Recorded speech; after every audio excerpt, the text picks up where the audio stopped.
हालिया दिनों में तहरीक इंसाफ में फैसला साजी और इमरान खान के पैगामात के हवाले से वाज़ेह तज़ादात और इख्तिलाफ़ात सामने आ रहे हैं, जिससे सवाल उठ रहा है कि तहरीक इंसाफ के रहनुमाओं के आपस में इख्तिलाफ़ात के साथ साथ क्या इस सब की वजह खुद इमरान खान भी है, जो मुख्तलिफ रहनुमाओं से अलग अलग बातें कर रहे हैं और कन्फ्यूजन पैदा कर रहे हैं। गुज़िश्ता जुमेरात को पेशावर हाई कोर्ट ने सुन्नी इत्तेहाद काउंसिल की मखसूस नशिस्तों की दरख्वास्त मुस्तरद कर दी थी और इसकी बुनियाद ये बनी थी कि सुन्नी इत्तेहाद काउंसिल का कौमी असम्बली में कोई रुकन मुंतखब ही नहीं हुआ था, साथ ही इस जमात ने इलेक्शन भी नहीं लड़ा था। सुन्नी इत्तेहाद काउंसिल के सरबराह साहबजादा हामिद रजा ने खुद आज़ाद हैसियत में इलेक्शन लड़ा। इस अदालती फैसले के बाद तहरीक इंसाफ के अंदर यह बहस छिड़ गई कि दीगर ऑप्शंस के होते हुए सुन्नी इत्तेहाद काउंसिल में शमूलियत दुरुस्त फैसला था या नहीं था। इस मामले पर पार्टी दो हिस्सों में तकसीम नजर आई। इस बहस का आगाज जुमेरात को इमरान खान से मुलाकात के बाद पार्टी रहनुमा और रुकने कौमी असम्बली शेर अब्दुल मरवत ने किया, जिन्होंने हमारे प्रोग्राम में दावा किया कि सुन्नी इत्तेहाद काउंसिल में शमूलियत का फैसला गलत था, क्योंकि इमरान खान की हिदायत के मुताबिक मजलिस वहदतुल मुस्लिमीन में शामिल होने का फैसला हो गया था, मगर मुझ समेत पार्टी की क़यादत को मसले की बुनियाद पर धमकी आमेज पैगामात मिलने लगे और फिर अचानक सुन्नी इत्तेहाद काउंसिल में शमूलियत का ऐलान कर दिया गया। यह फैसला जिसने भी किया है उनकी शनाख्त होनी चाहिए। दूसरी बड़ी गलती का इर्तिकाब उस वक़्त हुआ जब वहदतुल मुस्लिमीन के साथ शमूलियत का फैसला हुआ, और ये बात जो है मीडिया के साथ शेयर भी की गई। वहदतुल मुस्लिमीन के साथ शमूलियत में वाहिद जो मकसद पिन्हा था वो अपनी रिजर्व सीटें बचाना थी, लेकिन इसको फिर कवाराना या मसल की बुनियादों पे कुछ लोगों ने इस पे सिलसिला ये शुरू किया कि मुझ समेत PTI की क़यादत को जो है थ्रेटनिंग मैसेजेस आने लगे। फिर अचानक इसी थ्रेट की वजह से जो है ये फैसला हुआ कि जी हम सुन्नी इत्तेहाद काउंसिल में शमूलियत करते हैं। ये फैसले जिसने भी किए हैं इन लोगों की शनाख्त भी होनी चाहिए और वर्कर्स को भी ये इल्म होना चाहिए कि इनके मैंडेट को जो इन्होंने दिया था पार्टी को, इनके साथ ये गलतियों का खमियाजा हम भुगत रहे हैं। इस फैसले की वजह से तहरीक इंसाफ कौमी और सूबाई असम्बलियों में मुतअद्दिद मखसूस नशिस्तों से महरूम हो गई। 8 फरवरी के इलेक्शन के बाद तहरीक इंसाफ एक ऐसी जमात की तलाश में थी जिससे इत्तेहाद करके कौमी असम्बली और सूबाई असम्बलियों में अपने हिस्से की मखसूस नशिस्तों को ज़ाया होने से बचाया जाए। उस वक्त तहरीक इंसाफ की जमात इस्लामी, मजलिस वहदतुल मुस्लिमीन, PTI पार्लियामेंटेरियंस और सुन्नी इत्तेहाद काउंसिल से इत्तेहाद की खबरें गर्दिश कर रही थी और पार्टी के अंदर से इन जमातों के हवाले से तहफ़्फ़ुज़ात और खदशात सामने आ रहे थे। जिस दिन यानी 19 फरवरी को PTI ने सुन्नी इत्तेहाद काउंसिल से इत्तेहाद का ऐलान किया था, उसी दिन कुछ घंटे पहले BBC से बात करते हुए तहरीक इंसाफ के रहनुमा बैरिस्टर सैफ ने इन्हीं इख्तिलाफात को सामने रखा था और कहा था कि जिस जमात से भी हमारे मुज़ाकरात शुरू होते हैं तो सबसे पहले पार्टी के अंदर से ही इख्तिलाफी आवाज़ उठ जाती है। तहरीक इंसाफ की सफ़ों में ये तशवीश भी पाई जाती है कि पार्टी को किसी एक फ़िरक़े की नुमाइंदा जमात में शमूलियत नहीं इख्तियार करनी चाहिए। जब सुन्नी इत्तेहाद काउंसिल से मुज़ाकरात शुरू हुए तो फिर पार्टी के अंदर से ये एतराज़ उठा कि ऐसे शिद्दत पसंद ग्रुप तहरीक इंसाफ के अराकीन और कारकुनान के लिए काबिल कबूल नहीं है, मगर फिर सुन्नी इत्तेहाद काउंसिल से ही तहरीक इंसाफ ने इत्तेहाद कर लिया, जिस पर अब पार्टी इख्तिलाफात का शिकार है। इस पूरे अमल का हिस्सा रहने वाले पार्टी के कुछ दीगर सीनियर रहनुमा भी शेर अब्दुल मरवत के बयान की तायीद कर रहे हैं, जिनमें बैरिस्टर अली जफर और पार्टी तर्जुमान रऊफ हसन शामिल हैं। बैरिस्टर अली जफर ने तो ये तक कह दिया कि इमरान खान ने अपना फैसला बदला ही नहीं था, वो तो मजलिस वहदतुल मुस्लिमीन से ही इत्तेहाद चाहते थे। मरवत साहब दुरुस्त फरमा रहे हैं, चॉइस जो थी वो MWM की थी, उन्होंने भी कंटेस्ट किया था इलेक्शन और उनका भी पार्लियामेंट में एक मेंबर था। ये फैसला हो गया था लेकिन फिर आखिरी मिनट पे तब्दील हो गया, तो ये मेरा ख्याल है गलत फैसला था। अल्टीमेटली मरवत साहब ठीक कह रहे हैं। आप कह रहे हैं कि इमरान खान साहब ने कभी अपना फैसला बदला ही नहीं था, वो फिर भी मुत्तफिक थे कि MWM के साथ इत्तेहाद करें। जी ये यही मुझे इल्म है। मगर चेयरमैन तहरीक इंसाफ बैरिस्टर गौहर और असद कैसर ने इस दावे की नफी की है। उनका मौक़िफ़ है कि सुन्नी इत्तेहाद काउंसिल में शमूलियत का फैसला दुरुस्त था और मुशावरत से हुआ था। सुन्नी इत्तेहाद काउंसिल पार्टी को ज्वाइन किया था, जो एक प्रॉपर डिसीजन था, सही डिसीजन था, सोच समझ करके हमने कर दिया था, साइन किया था। एक संजीदा और बेहतरीन और सही फैसला था जो उस वक्त हमने किया था और हम उस पर अभी भी कायम हैं। जबकि इस मामले पर सुन्नी इत्तेहाद काउंसिल के सरबराह साहबजादा हामिद रजा का कहना है कि उनसे रऊफ हसन, बैरिस्टर गौहर और उमर अयूब ने रब्ता किया और सुन्नी इत्तेहाद काउंसिल में शमूलियत का फैसला इमरान खान की रजामंदी से हुआ। साथ ही पेशावर हाई कोर्ट में तहरीक इंसाफ की कानूनी टीम में भी इस अहम मामले पर कन्फ्यूजन नजर आई। पहले बाबर एवान पेश हुए, मगर फिर अगली समात में अली जफर पेश हुए। इस हवाले से बैरिस्टर अली जफर ने कहा कि बाबर एवान ही इस केस में वकील थे, मगर मिसकम्युनिकेशन की वजह से वो पेश नहीं हुए। आप खुद मुतमईन नहीं थे, इस वजह से आप पेशावर हाई कोर्ट में जो पहली हियरिंग थी उसमें मौजूद नहीं थे, जिसकी वजह से जजेस की तरफ से भी रिमार्क्स आए सामने और फिर हमने देखा कि PTI के कुछ अकाउंट से भी आप पे तनकीद की जा रही थी कि आप नहीं थे। तो क्या अदम दिलचस्पी थी क्योंकि मामला जिस तरफ जा रहे थे आप उससे मुतमईन नहीं थे? जब ये केस था तो मैं काउंसिल नहीं था, काउंसिल बाबर अवान साहब थे, जिन्होंने पहले दिन जाना था, लेकिन वो की वजह से मिसकम्युनिकेशन या जो भी वजह थी वो नहीं जा सके। तो अदालतों ने ये कहा कि जब ये मुझे पता चला कि वो मेरा भी पूछ रहे हैं कि मुझे भी आना चाहिए था, क्योंकि मैं भी एक को काउंसिल हूँ। तो फिर मैंने जब पार्टी ने फैसला किया और रिक्वेस्ट की कि आप जाके बहस करें, तो फिर मैं ऑब्वियसली किया और अदालत 5 जज साहिबान बैठे थे और वो कह रहे थे कि आओ, तो मैं जरूर गया।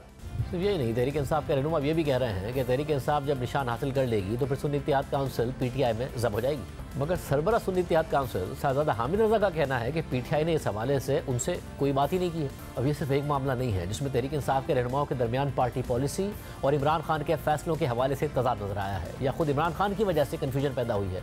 इसकी कुछ और मिसालें आपके सामने रखते हैं। गुज़िश्ता हफ्ते वज़ीर आला खैबर पख्तूनख्वा अली अमीन गंडापुर ने वज़ीर आज़म शहबाज शरीफ से मुलाकात की तो सवाल उठा कि इस मुलाकात के लिए इमरान खान राजी थे या नहीं थे। इस हवाले से तर्जुमान तहरीक इंसाफ रऊफ हसन ने कहा कि कोई भी चीज़ इमरान खान की मर्जी के बगैर नहीं होती। और हफ्ते को अडियाला जेल में सहाफ़ियों से गैर रस्मी गुफ्तगू के दौरान खुद इमरान खान ने इस हवाले से कहा कि अली अमीन गंडापुर को वज़ीर आज़म शहबाज शरीफ के साथ तस्वीर नहीं बनवानी चाहिए थी, यानी अली अमीन गंडापुर बतौर वज़ीर आला मिल लें मगर अवाम के सामने तस्वीरें ना लाएं ताकि बयानियाँ नामुतासिर हो।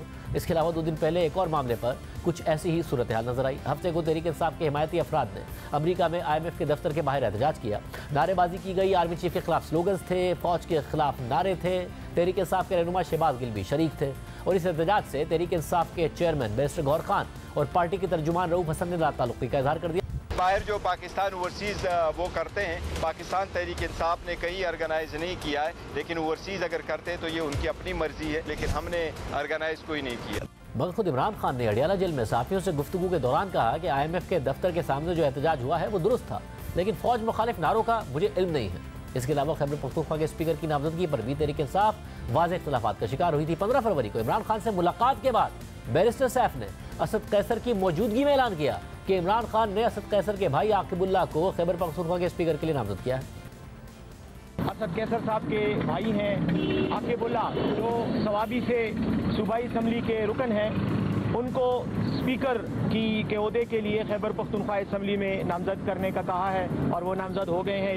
मगर फिर आकिबुल्लाह के नाम पर पार्टी के अंदर सख्त इख्तिलाफात और दबाव की खबरें सामने आई, जिसके बाद इमरान खान ने बाबर सलीम सवाती को खैबर पख्तूनख्वा असेंबली के स्पीकर के लिए नामजद कर दिया और इसका ऐलान 28 फरवरी को उमर अयूब ने किया। फिर बाद में बाबर सलीम सवाती ही स्पीकर खैबर पख्तूनख्वा असेंबली मुंतखब हो गए। सिर्फ यही नहीं, खैबर पख्तूनख्वा में ही हुकूमत साजी के हवाले से इब्तिदाई दिनों में इख्तिलाफात सामने आए। खैबर पख्तूनख्वा में PTI के साबिक वज़ीर ख़जाना तैमूर सलीम झगड़ा को जब काबीना में शामिल नहीं किया गया तो उन्होंने दावा किया कि इमरान खान ने उमर अयूब की मौजूदगी में कहा था कि तैमूर सलीम झगड़ा को वज़ारत ख़जाना देनी है, और बाद में बैरिस्टर सैफ ने मेरी काबीना में शामिल होने से मुतालिक ऐलान भी किया था। लेकिन हमारे प्रोग्राम में तहरीक इंसाफ के ही रहनुमा आतिफ खान ने कहा कि वज़ीर आला अली अमीन गंडापुर ने काबीना के एक नाम की मंजूरी खुद इमरान खान से ली। जहाँ तक तैमूर झगड़ा साहब का सवाल है, अली अमीन साहब लिस्ट पूरी लेके गए थे, उन्होंने इमरान खान साहब से एक नाम की अप्रूवल ली है मिनिस्टर्स की, उसके बाद मिनिस्टर्स और एडवाइज़र्स की, फिर उन्होंने अपॉइंटमेंट्स की हैं। तो मुझे नहीं पता कि उसमें फिर अपनी मर्ज़ी से उन्होंने शायद कोई नाम नहीं काटा या अपनी तरफ से कोई नाम डाला नहीं है। जो भी डिस्कशन हुई है वो इमरान खान साहब से अप्रूवल के बाद हुई है। और अब मुज़म्मिल असलम मुशीर ख़जाना खैबर पख्तूनख्वा है। सिर्फ यही नहीं, इलेक्शन से पहले जनवरी में चीफ जस्टिस काजी फायदी से मुतालिक इमरान खान के मौक़िफ़ पर PTI में तज़ाद सामने आया था और पार्टी रहनुमा आपस में उलझ गए थे। बैरिस्टर गौहर खान और शेर अफजल मरवत एक दूसरे के बयानात की तरदीद कर रहे थे। शेर अफजल मरवत ने चीफ जस्टिस काजी फायदी पर पार्टी की तरफ से अदम एतमाद का इजहार करते हुए कहा कि चीफ जस्टिस के होते हुए तहरीक इंसाफ को इंसाफ नहीं मिल सकता। PTI अब समझती है कि चीफ जस्टिस ऑफ पाकिस्तान के होते हुए PTI को इंसाफ नहीं मिलने वाला है। आप हमें इंसाफ नहीं दे सकते, कोई हक नहीं आपको कि आप हमें निशाने सितम बनाएं, आप हमारी तस्दीक करें।